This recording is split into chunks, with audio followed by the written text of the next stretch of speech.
아이들은 아직 토리가 죽었다는 사실을 모릅니다.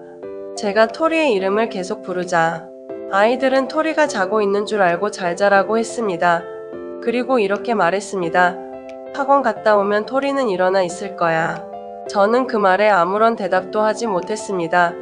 안녕하세요. 고은이 다이어리입니다. 해외에서 가족과 살아가며 겪는 평범한 일상과 마음을 기록하는 해외에서 지내는 방법입니다. 오늘은 조금 슬픈 이야기를 남겨보려고 합니다. 외국에 나와 살면서 아이들에게 작은 동물을 키우게 해주고 싶었습니다. 낯선 환경에서 생활하는 아이들이 동물을 돌보며 위로도 받고 생명의 소중함도 배웠으면 좋겠다고 생각했습니다. 그렇게 우리 집에 햄스터 토리가 왔습니다. 처음에는 토리가 아이들을 위한 반려동물이라고 생각했습니다. 아이들이 먹이를 주고 토리의 이름을 부르고 작은 몸으로 움직이는 모습을 바라보는 것이 아이들의 정서에도 도움이 될 거라고 생각했습니다. 하지만 시간이 지나면서 토리는 아이들뿐 아니라 저에게도 아주 작은 위로가 되어 있었습니다. 아이들이 학교에 가고 집안이 조용해지면 저는 토리의 집을 정리했습니다. 햄스터의 똥을 치우고 오래된 톱밥을 걷어내고 새로운 톱밥을 깔아 주었습니다. 먹이통을 확인하고 물도 잘 나오고 있는지 살펴봤습니다. 그때는 그 일이 특별하다고 생각하지 않았습니다. 매일 해야 하는 집안일 중 하나라고 생각했고 아무 생각 없이 반복했습니다. 그런데 토리가 떠난 뒤에야 알게 되었습니다. 저는 그 시간 동안 토리를 돌보기만 했던 것이 아니라 토리에게 위로를 받고 있었습니다.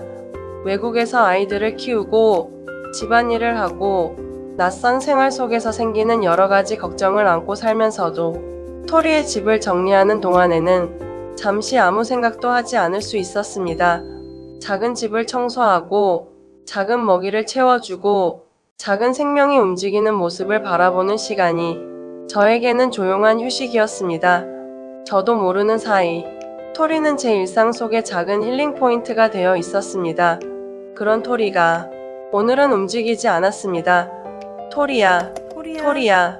아이들에게 토리가 죽었다는 말을 바로 하지 못했습니다. 아이들이 죽음이라는 것을 어떻게 받아들일지도 걱정되었고 저 역시 토리가 죽었다는 말을 입 밖으로 꺼낼 준비가 되지 않았습니다. 제가 토리를 계속 부르자 아이들은 엄마가 토리에게 또 잔소리를 한다고 생각했는지 토리가 자는 척 한다고 말했습니다. 그리고 학원에 다녀오면 토리가 다시 일어나 있을 거라고 말했습니다. 움직이지 않는 토리를 직접 보게 하고 싶지 않았습니다. 아이들을 학원에 다녀와서 얼른 밥 먹이고 씻고 재웠습니다. 그래서 아이들이 자는 동안 토리와 토리의 집을 정리했습니다. 평소에도 여러 번 치웠던 집인데 오늘은 손에 잡히는 물건 하나하나가 전혀 다르게 느껴졌습니다. 늘 아무렇지 않게 버렸던 톱밥도 남아있는 작은 먹이 조각도 토리가 지나가며 남긴 흔적도 쉽게 버릴 수가 없었습니다. 이 작은 집 안에서 토리는 잠을 자고 밥을 먹고 작은 발로 이곳저곳을 돌아다녔습니다. 밤이 되면 쳇바퀴를 돌렸고 제가 가까이 가면 작은 얼굴을 내밀기도 했습니다. 아주 작은 동물이었지만 토리는 매일 그 자리에 있었습니다. 항상 그 자리에 있었기 때문에 저는 토리가 없는 집을 한 번도 생각해 보지 않았습니다. 토리의 집을 닦으면서도 자꾸만 토리가 어디선가 나올 것 같은 기분이 들었습니다. 조금 전까지 사용하던 집을 정리하는 일이 토리가 정말 떠났다는 사실을 인정하는 것처럼 느껴졌습니다. 그래서 정리를 하다가 멈추고 다시 움직이다가 또 멈췄습니다. 무엇을 남겨야 하는지, 무엇을 버려야 하는지도 모르겠습니다. 집이 점점 깨끗해질수록 제 마음은 오히려 더 복잡해졌습니다. 평소에는 깨끗하게 정리된 집을 보면 마음이 편했습니다. 하지만 오늘은 깨끗해진 토리의 집을 바라보는 것이 너무 힘들었습니다.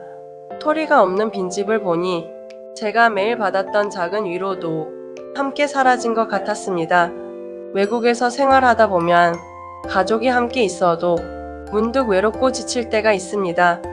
한국에서는 아무렇지 않았던 일들이 해외에서는 더 어렵게 느껴질 때도 있고 말로 다 설명하기 힘든 마음을 혼자 안고 지나가야 할 때도 있습니다. 그럴 때 토리의 집을 정리하고 토리가 움직이는 모습을 바라보는 일은 저에게 아주 작지만 분명한 위로였습니다. 사람들은 햄스터는 작은 동물이고 함께하는 시간도 짧다고 말합니다. 하지만 생명의 크기가 작다고 해서 함께한 시간의 의미까지 작은 것은 아닌 것 같습니다. 토리는 아주 작은 몸으로 우리 가족에게 와서 아이들에게는 즐거움을 주었고 저에게는 조용한 위로가 되어 주었습니다. 저는 토리를 돌보고 있다고 생각했습니다. 하지만 어쩌면 토리도 매일 저를 돌봐주고 있었는지 모르겠습니다. 아직 토리가 먹던 밥이 남아 있습니다. 토리가 살던 집도 그대로 남아 있습니다. 이것들을 버려야 하는지, 누군가에게 나누어 주어야 하는지, 아니면 조금 더 가지고 있어야 하는지 아직은 잘 모르겠습니다. 정리를 끝내면 마음도 조금 정리될 줄 알았습니다. 하지만 토리의 집을 치우고 나니 토리가 없다는 사실이 더 크게 느껴졌습니다. 아이들이 학교에 간 뒤 아무 생각 없이 토리의 집을 정리하던 시간도 이제는 사라졌습니다. 제 일상 속에 있던 작은 힐링 포인트 하나가 없어졌습니다. 그래서 생각했던 것보다 많이 힘이 듭니다. 아이들에게 토리의 죽음을 어떻게 이야기해야 할지도 아직 고민하고 있습니다. 죽었다는 말을 하지 않는다고 해서 토리가 다시 돌아오는 것은 아니지만 아이들의 마음이 너무 아프지 않도록 조금 천천히 이야기해주고 싶습니다. 토리야, 작은 몸으로 우리 가족에게 와줘서 고마워. 아이들과 함께 해줘서 고맙고 외국 생활 속에서 나도 몰랐던 외로운 시간을 조용히 위로해줘서 고마워. 나는 아직 내가 먹던 밥과 내가 살던 집을 어떻게 해야 할지 모르겠어. 조금만 더 가지고 있을게. 그리고 내가 없는 빈자리에 익숙해질 때까지 조금만 더 너를 기억할게. 우리 가족과 함께 해줘서 정말 고마웠어. 잘 가, 토리야.